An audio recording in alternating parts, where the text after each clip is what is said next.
My friend, as always, these are just one person's account on how to play a couple notes, couple chords, put a couple vocabulary words together and some concepts, so this whole thing starts making sense.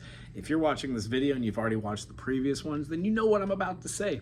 There are certain things that you can do and things you will want to do if you want to become a professional, and there are certain things you can and will do if you just want to have fun. If you're the type of person to sit down and practice the practice of practicing, I focus on C major, D minor, E minor, F major, G major, A minor, B diminished, and C to explain do, re, mi, fa, sol, la, ti, do in a couple different finger patterns so we can start seeing patterns and then alter those to get different tonalities over the top of really cool rhythm patterns. We talk about concepts like cadences, form, modal theory, a little bit of intonation kind of stuff, inversions. But more importantly, we just try to tickle that curiosity to play a little music. For this intermediate portion, the last one was learning how to see patterns, stuff like that. Here's another way to do it. Sing, sing, sing, sing, sing, sing. Play, play, play, play, play, play. Whatever your instrument is of choice, get yourself a piece of music that has notes on the staff. If it's an ukulele, learn the treble clef. If it's a bass you're playing, learn the bass clef. You will notice that if you play right-handed, left-handed guitar, and right-hand and left-hand piano, you will be reading off the treble clef and the bass clef. If you read in an instrument which is not normally in the key of C or not normally in the key of, F for the bass, you might have an alto clef or just different clefs. So the idea is inform yourself about what comes next. Some of the things you will learn in basic sight reading are to associate notes like C and C. Knowing where middle C is and being able to find that on a piano, being able to play it on a trumpet, on a B flat instrument, playing it on an F instrument. What I'm saying is different instruments are in different keys. This is piano standard, concert ready. All I have to do is pick it up and play, no tuning. Capos help to actually change that. So if I want to learn something in one key and move to another, I just throw a capo down, changes the intonation, and I can still play the same keys and sing the things, except for the words are going to be up higher with the pitch.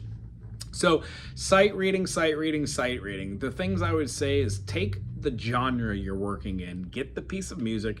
If you don't have an outsource or not an outsource, if you don't have a resource to find this stuff, just Google it and then check out some of the channels that are like mine. Sometimes they provide PDFs.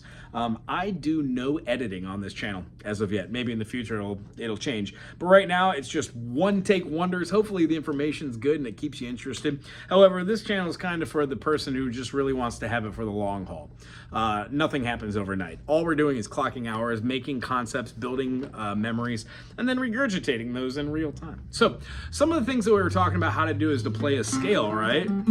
Well, C, D, E, F, G, A, B, C. When we play in G is G, A, B, C, D, E, F sharp, G, D, E, F sharp, G, A, B, C, D.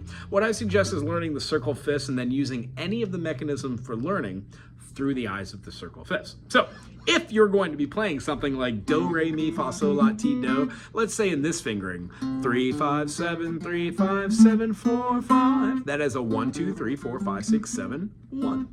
I want us to flatten the 3, the 6, and the 7. That's a natural minor. So C major, C natural minor.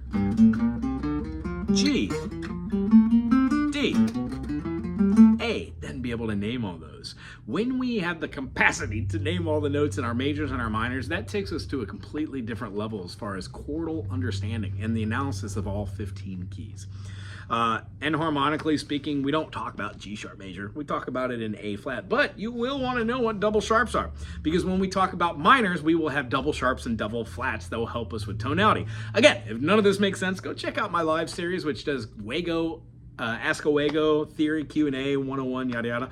Any of these is chock full with just a good amount or a plethora of information. So for this video, if you've made it this far, thumbs up in the comment section. Good on you for listening to me jamble. As far as sight reading, there are a couple good books. I would say the Bach Scholars Sight Reading and Harmony book is a great one. Actually, let me grab it so you can see it. This is what I used in college. This is the one that makes the most sense to work out of. It shows you all of your scales, it shows you all of your inversions, it shows you things on the piano that could be done for inter-finger dependency. What does that mean on the guitar?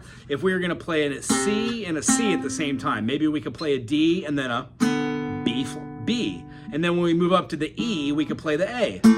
This means that we're moving in counter motion. When we play the A and remove it to get the G, and we play it right here for the F, we would have a counter motion. When we go up to the A and then we have our G note going down again, we would have a unison note. The whole idea is being able to experience like a major third, perfect fourth, a sixth, a flat seven or a dominant, a major seven, and resolutions.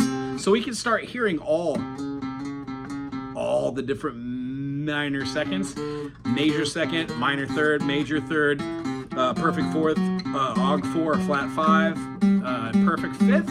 This is going to be our og fifth or minor six, major six, minor seven, major seven, and then octave.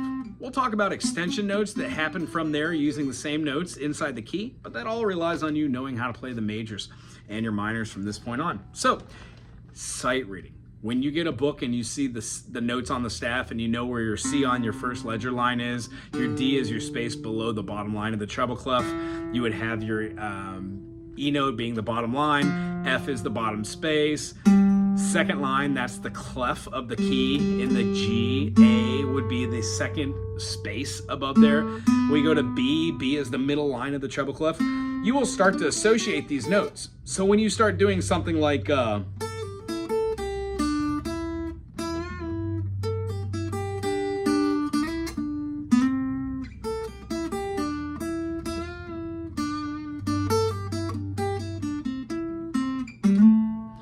you'll be able to rely on what this note at the fifth is, the A, going down to the G, playing here on the E, hitting the D, and at a certain point, you're gonna start seeing these as being all notes that are a part of something called the pentatonic system. So when we learn a couple key vocabulary words, put them together with a couple concepts, practice at them every day, one of the things that is very, very super important is singing the notes. Even if you're not a singer, try and hum along with your instrument.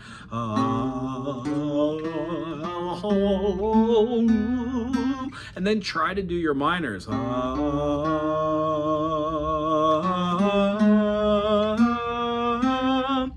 When we go through the exercise of hearing the different variations of the minors, natural minor, harmonic minor, and then melodic, melodic minor, we tend to get to a point where we start noticing if somebody's playing a song and they're doing something like a, what was that in C? So like that half step, I'm like, oh, half steps. I'll use those half step phrasings to get that flat five. That's a lot of where the fun is.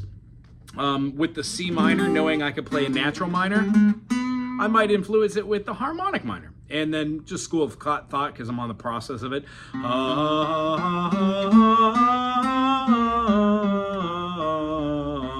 Melodic minor in fashion classically through the Renaissance has been taught to go up the melodic minor and then down the natural minor, which, you know, you'll hear the difference between these things. Some artists and writers use that, some don't. But being able to see that on paper and realize what your flats are and your double flats, it makes a whole lot more sense on why we have tonality based off of our 1, 3, and 5. The overtone series, and how every chord itself has an amalgamation of different tones, which are consonants or dissonances. So in this series, talking about learning a little bit of vocab, going and teaching somebody else the basics that you know, it helps you to become a better instructor, communicator, and listener.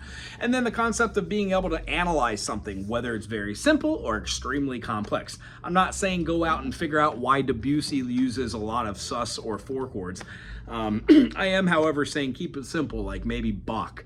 Learn very traditional tertiary movements, like building and stacking chords on thirds, and then how to hear those in their inverted state. Anyway, if this made sense, awesome. If not, maybe circle back to this video in a year or so after you've been playing a while. Aloha!